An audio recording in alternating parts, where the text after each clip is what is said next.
क्या आपने कभी अचानक ऐसा महसूस किया है कि आप अकेले नहीं हैं? जैसे कोई अदृश्य शक्ति आपके आसपास मौजूद है? सनातन धर्म और गरुड़ पुराण के अनुसार हमारे पितर यानी हमारे पूर्वज मृत्यु के बाद भी हमसे पूरी तरह दूर नहीं जाते। वे समय समय पर अपने परिवार के पास आते हैं, संकेत देते हैं और कभी कभी हमारी रक्षा भी करते हैं। आज आप जानेंगे पितरों की मौजूदगी के साथ ऐसे संकेत जिन्हें अक्सर लोग नजरअंदाज कर देते हैं। पहला संकेत, सपनों में बार बार पूर्वजों का दिखना। अगर आपको बार बार अपने दादा दादी, नाना नानी या किसी दिवंगत परिजन के सपने आते हैं और वे आपको कुछ कहना चाहते हैं या सिर्फ शांत खड़े दिखाई देते हैं, तो ये एक संकेत माना जाता है कि उनकी आत्मा आपसे जुड़ना चाहती है। गरुड़ पुराण के अनुसार सपने आत्माओं के संपर्क का सबसे आसान माध्यम होते हैं।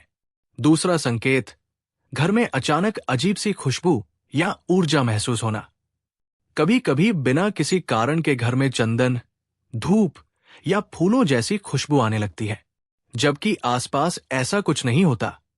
ये माना जाता है कि ये पवित्र आत्माओं और पितरों की उपस्थिति का संकेत हो सकता है। तीसरा संकेत, कौवे का बार बार घर के आसपास आना। सनातन धर्म में कौवे को पितरों का दूत माना गया है, इसीलिए श्राद्ध में कौवे को भोजन कराया जाता है। अगर कौवा बार बार आपके घर की खिड़की, छत या दरवाजे पर आकर आवाज करे, तो इसे पितरों का संकेत माना जाता है। चौथा संकेत, अचानक बिना कारण मन भारी या भावुक हो जाना।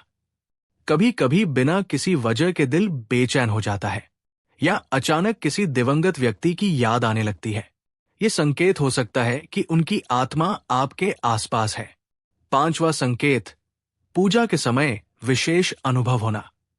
अगर पूजा करते समय अचानक दीपक की लौ तेज हो जाए या मन में अत्यधिक शांति महसूस हो, तो ये पितरों के आशीर्वाद का संकेत माना जाता है। छठा संकेत, बार बार एक ही समय पर जागना या किसी की उपस्थिति महसूस होना। रात में अचानक उठ जाना या ऐसा लगना कि कोई पास खड़ा है, ये भी आध्यात्मिक संकेत हो सकता है। सातवां और सबसे महत्वपूर्ण संकेत, जीवन में अचानक संकट से बच जाना।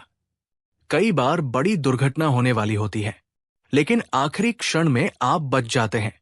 सनातन धर्म कहता है कि उस समय आपके पितर आपकी रक्षा कर रहे होते हैं। गरुड़ पुराण के अनुसार पितर अपने परिवार की रक्षा करना चाहते हैं, लेकिन वे तभी प्रसन्न रहते हैं जब उनका सम्मान किया जाए। इसलिए श्राद्ध, तर्पण और अपने पूर्वजों को याद करना बहुत महत्वपूर्ण माना गया है। याद रखिए, हमारे पूर्वज भले ही इस दुनिया में नहीं हैं, लेकिन उनका आशीर्वाद आज भी हमारे साथ है।